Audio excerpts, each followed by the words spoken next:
Hey, this is Jack Kosto from Seven Spires, and you are listening to the Brutally Delicious podcast.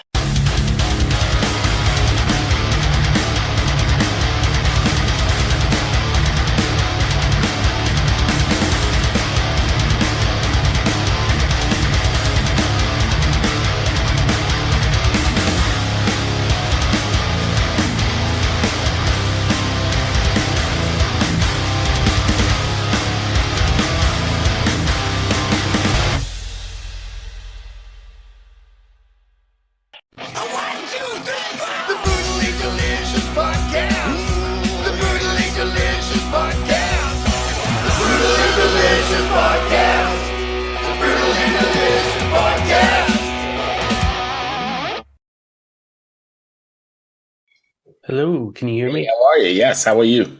Hey, how's it going? Good. You doing all right today? Yeah, pretty good. I'm still recovering from a little post-tour sickness, so Oh, if really? I cough every once in a while, No, that's my bad. did it hit you after the tour though, or Yeah, like immediately when I got home, I think what it was is I had like 18 hours in an airport on planes and stuff like that, and right? then all that is what finally said, "Okay, you're screwed." How worried were you about catching something on the road? Because that's a major concern now, right?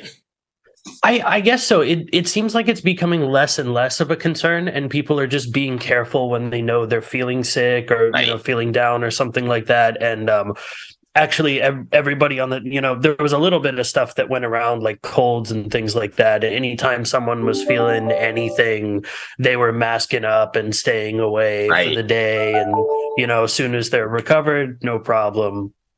So it seems like people are just kind of developing a more mutual respect, Yeah. you know.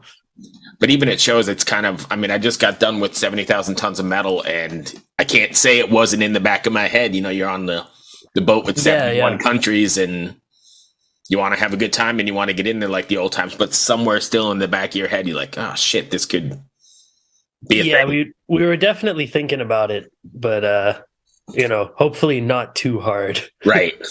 How'd the tour go? I was with Twilight Force, right? Yeah, Twilight Force and a band from Finland called Silver Bullet. And it was honestly really awesome. Like it kind of restored my faith in the business a little bit. Mhm. We were 24 people, including two drivers, on one bus Oh, for wow. almost a month, and every single person was super nice. Like just complete gem. We had a lot of great times, so many laughs. Like it was one of those kind of like groups where 12:30 rolls around, the bus starts moving, you're like, oh, I'm gonna go to sleep early tonight, get some rest for the next show, and then you blink and it's 6:30 and all of your laughing muscles hurt, and Right. it was just a great time. That's good because being trapped on a bus for all that time with especially that cramped with somebody you don't like or people you don't get along with would be horrible. Yeah, yeah. Yeah, it was nice that everybody was just kind of dedicated to having a nice time, no matter what the external circumstances were. Right. So let's talk about tours anyway. You guys are coming over to the States here, right? Yeah, yeah. Or we all live here, but we're going through with Eluveitie and Omnium Gatherum, and in just a couple days I leave. Yeah, I was looking at 3-2. It looks like you're heading out. Yeah, that's the first show, and I think I'm leaving on the 28th to Gotcha. get there, make sure everything's in order. Are you guys rehearsing before the show or you good enough from the tour that you just finished? We're good enough, and also we rehearsed a lot for this tour before the Twilight Force run, specifically so we didn't have to worry Right. about logistics for it this time. Okay. I know I saw you playing in Richmond, so I'll be catching you on the Richmond show for sure. That's Oh, about sweet! 2 minutes That'll from be my really house here. fun. Yeah. That's the last show, right? Yeah, the last show, you guys will be exhausted, but Yeah, yeah. You can smell us from a mile away. nice. Thank you for that visual. Um, so live at ProgPower Fest or USA complete. What was the thought process to releasing a live album? Because that's sort of a big gamble, right? Yeah, it totally is. And it basically came down to about an hour before we played the festival, they said, "Oh, by the way, we're recording everything. So if you want multi-tracks, let us know. It's like $50 or whatever for the engineer." And I was like, "Oh, sure, I'll take it. I hope it's good." And then we listened afterwards, and after the show went really well, we were like, "Okay, maybe we should do something with this."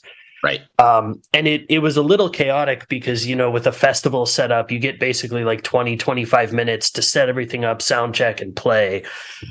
Whereas if you're doing a normal live album or a live DVD or something like that, normally you get into the venue a day before, spend an entire day doing the setup, checking all the lines and stuff. So there was a lot of extra damage control that went into doing this one, but really, it was such a magical night and performance that it seemed like we couldn't just sit on those tracks. It had to at least go somewhere for somebody to listen to. Okay, fair enough. So ProgPower, in my mind, I've never been, is more of a non-heavy festival.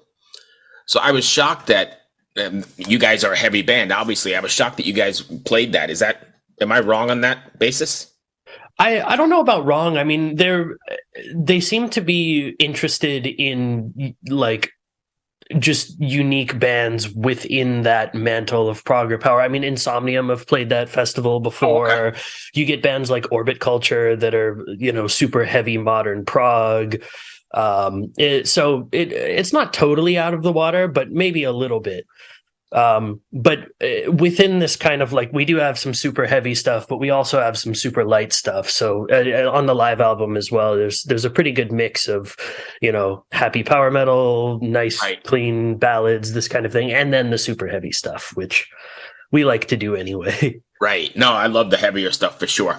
What was the reaction to the crowds there? Were they pretty good? Yeah, really good. ProgPower is a lot of, people that go every single year. Right. And we played back in 2017 as well when we were still sort of a baby band. And we know the guys who run the festival pretty well. We know a lot of the attendees pretty well. And it's sort of like a little family that gets together every year. And nice. Well, not every year now, but...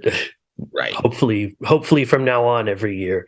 Yeah, hopefully we're back on track with the same thing. Like I was saying, 70,000 tons is the same way I do. I've done that the last 8 years or so. And then we had to take that stupid break in the middle.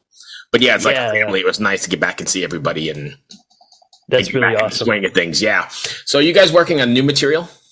Yeah, we are. We've been kind of plugging away since end of last year. And hopefully we'll get into the studio by the end of this year. It's a little crazy with touring schedules and stuff. Adrian's doing some Avantasia stuff.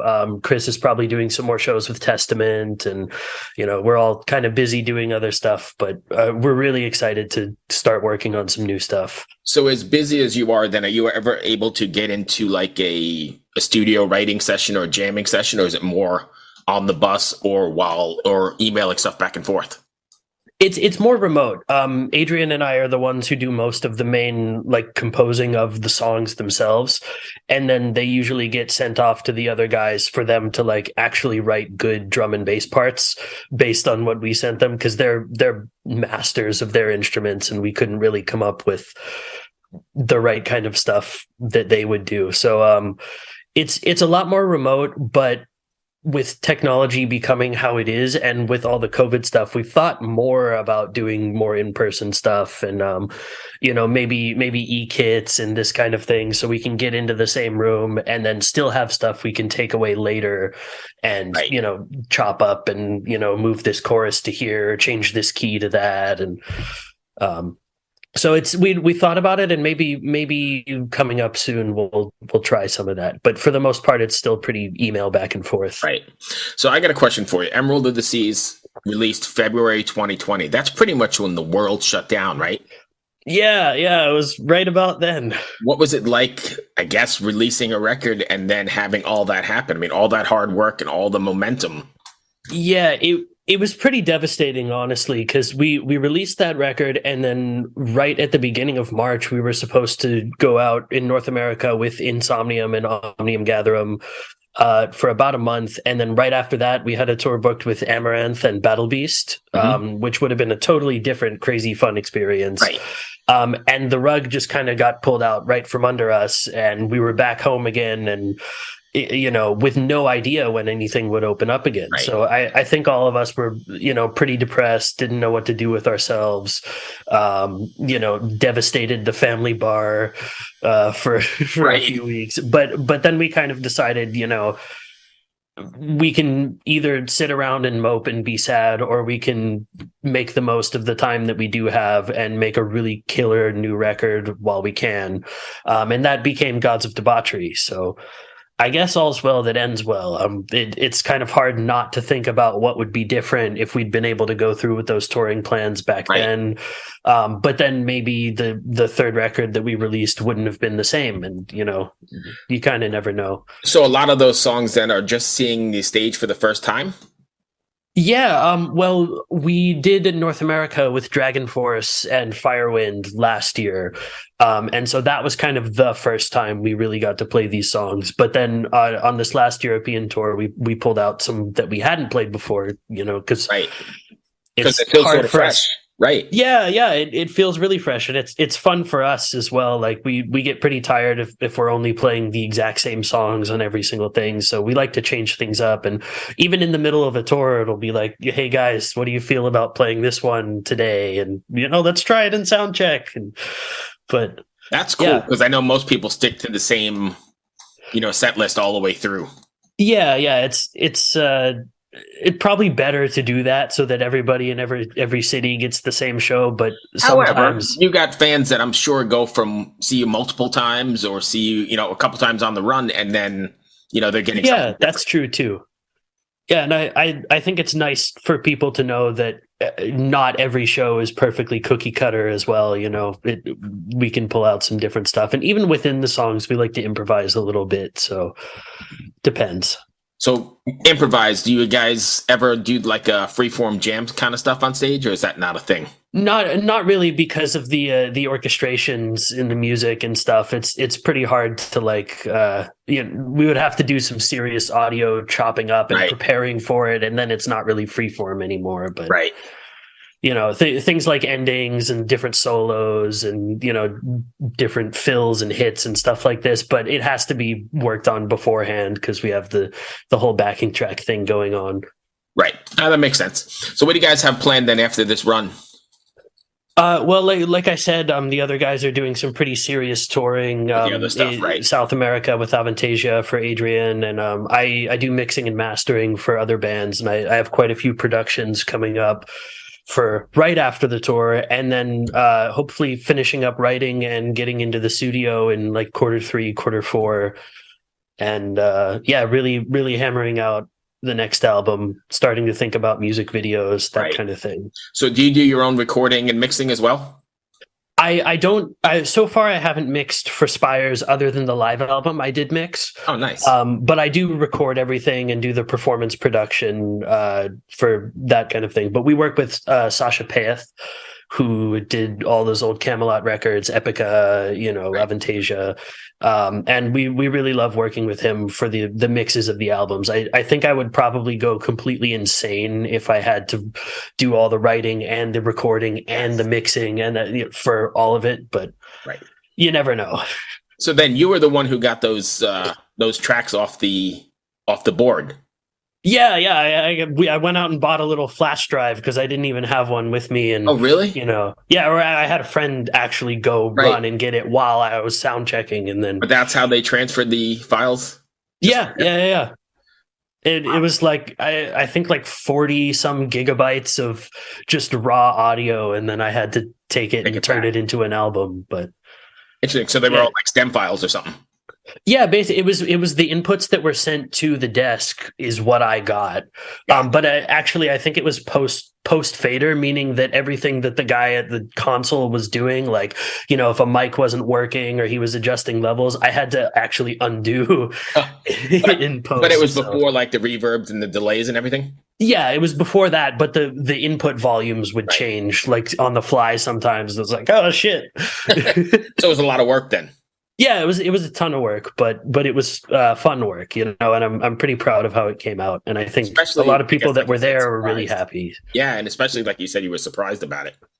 'Cause that Yeah, it a was last-minute thing. completely unprompted. Like we would have never thought, you know what, let's do a live album from this one. Let's see, but it just happened to work out, so it's kind of great, I think. That's pretty awesome. I in school I took a performance course with James Taylor's brother, actually, Livingston, Mhm. and he kind of had this philosophy that a live album isn't a recording of musicians playing their music live. It's a recording of an audience listening to your music. And I think that's kind of what was special about the ProgPower thing, is that it was that audience listening to us play a show and So not like a time capsule, just us playing our songs. You know right? what I Like mean? a little moment in time, a time capsule thing. Exactly. Yeah. Interesting. That's going to run me to the end of my questions. Did I miss anything you wanted to cover? No, I'm easy. I think this has been fun so far. Okay, great. Yeah, I mean, I'm like I said, I loved what I've heard, and I've heard you guys in the past, and I'm looking forward to seeing you here. And that bill is pretty great that you got coming up here. Yeah, it's going to be really fun. They're actually two of my favorite bands personally, so I'm going to have to be really quick getting off stage so I can get out into the audience and Catch 'em, enjoy yeah. the show. Are you guys all on the same bus again? No, we have different vehicles this time because it's so many people over here and they don't have the double decker thing going Right. on. So a few different vehicles, but we have some of Elevate's crew with us in our vehicle, so we'll get to know those guys a lot as Yeah. well. They're good guys. I've had them on the show before. Actually, both bands have been on the show before, so it's kind of cool. Oh, awesome. Yeah, and I'm fans as well, so that'll be a really good show for me to see that night. Awesome, man. Yeah, me too. Thank you, my friend. Did we cover everything? Yeah, I think we're good, man. All right, perfect. Enjoy the tour. Be safe, stay well, and get better now, I guess. Thank you very much, Hey, and see you in about a month. Yeah, I'll see you in a few weeks. Thanks. Awesome. Be well. Take care. Bye. Bye. Hello out there. Yes, hello out there, everyone. I'm Hal Schwartz. And I'm Flynn McLean. Together we host None But the Brave, a podcast dedicated to the music and career of Bruce Springsteen. Bruce and E Street Band are on tour right now for the first time in 6 years, and we're taking a detailed look at what's happening on stage in our bi-weekly episodes. We've also been recently joined by some very exciting guests, including rock journalist Warren Zanes and Stephen Hayden, Backstreet's Magazine founder Charles Cross, and Barstool's Kirk Minahan. If you're a diehard Springsteen fan, this is the show for you. So please subscribe to None But the Brave on your favorite podcasting platform, and we hope to see you further on up the road. Thank you so much. We'll be seeing you.